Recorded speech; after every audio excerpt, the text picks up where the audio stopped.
Alright guys, today I'm going to show you how to check Headspace on a Weatherby Vanguard. The same process will be used for most of your bolt actions, it's just the disassembly will be a little bit different. However, we're going to be checking Headspace. So this one, the reason I'm checking it, it's a brand new rifle, but my grandfather had won this rifle in a raffle and some of his reloads won't fit in there. So he asked me to check it. I seem to believe that it's going to be the reloads that are it, some of the old brass or whatever, but we're going to check it with Headspace gauges to settle this. So one of the things for checking Headspace, what does Headspace do for you? That is basically the standardization of cartridges and chambers from the manufacturer. So using these gauges, you measure how deep your chamber was cut. And how it kind of works is Sammy, Sporting Arms and Ammunition, I can't think of the whole acronym name, but basically they write all the rules in the United States for this. They do the pressures for cartridges, all that kind of stuff. So they give you the prints for chambers and cartridges. Well, certain cartridges, they have, I mean, you'd be surprised how big of a gap you can get or how much variation in spec that you can get. So basically what you want is the max. If somebody hits the max tolerance on a cartridge, it's going to fit in the min tolerance of a chamber and not cause any issue, or it's not going to be blown up. So yeah, Headspace is, I don't know, but if you were going to measure it on a rifle, you're basically measuring the forward stopping point to the rear stopping point of the cartridge. And on this is a 30-06, and on a cartridge like this, it's going to go from the datum line, so it's kind of like halfway up the shoulder of the cartridge to the rear of the cartridge. That's going to be where the measurement's coming from. Not the shoulder here, not the shoulder here, but right in the middle.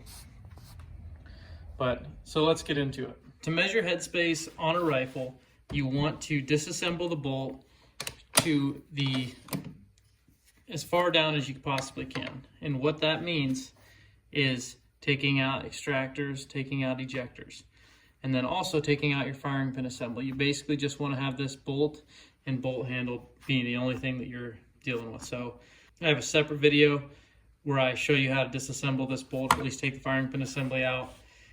Doing the ejector, you need a special tool, and I'll show you that tool when I get there. But anyways, we're going to disassemble this so that it is ready to go into the gun. Okay, so to take the ejector out, I already took the extractor out. That is just a simple pin that goes through here. There's a little spring under there, so just be careful. But to take the ejector out, it's under a good amount of spring tension there. So this little jig that Brownells sells, you basically screw it in and it compresses that ejector and lets you punch out that pin.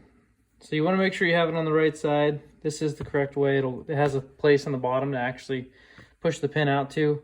But yeah, then you just push that in and ease that out, and then you won't lose the spring.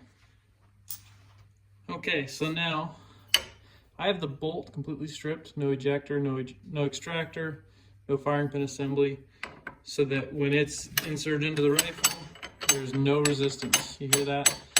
No resistance. So to check Headspace, we have a go gauge and a no-go gauge. The go gauge is it should insert into the chamber and close without any resistance. And so this is actually, it's a little tight on the go gauge,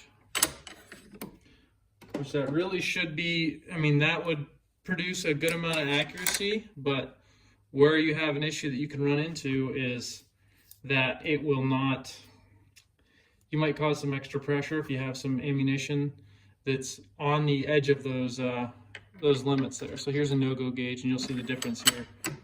See how that hard stop? Let me point towards the bolt handle here. So no-go gauge is in there, hard stop. So another tool that's kind of useful is this little magnet. It just goes in there and grabs your Headspace gauge for you and pulls it out. So it's good as far as the chamber's not too big, but the chamber actually might be a little too tight. Personally, I'd be fine with it, but I don't know what he's going to want to do, so I'm going to have to ask him. But yeah, that's a very tight chamber for a factory gun. But anyways, so that's how you check Headspace. There's all sorts of ways that if the Headspace was excessive, how to fix it. I will say here, like if the Headspace is too tight, one of the things you can do is run a reamer in there and open it up a little bit. But if you run a little bit of a risk, I know it's the same cartridge, but if you put the reamer in there that's a little different than what they use at the factory, you just never know.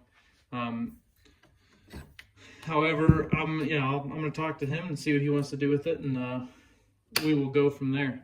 But that is how you check Headspace. If you guys have any questions, let me know. I don't know if it'll be done by this time, but when it is, I will put a link to it. But I'm doing a pretty in-depth article right now on Headspace and kind of where it comes from, what it means, all of that. But if you guys have any other questions, please let me know in the comments. Thanks.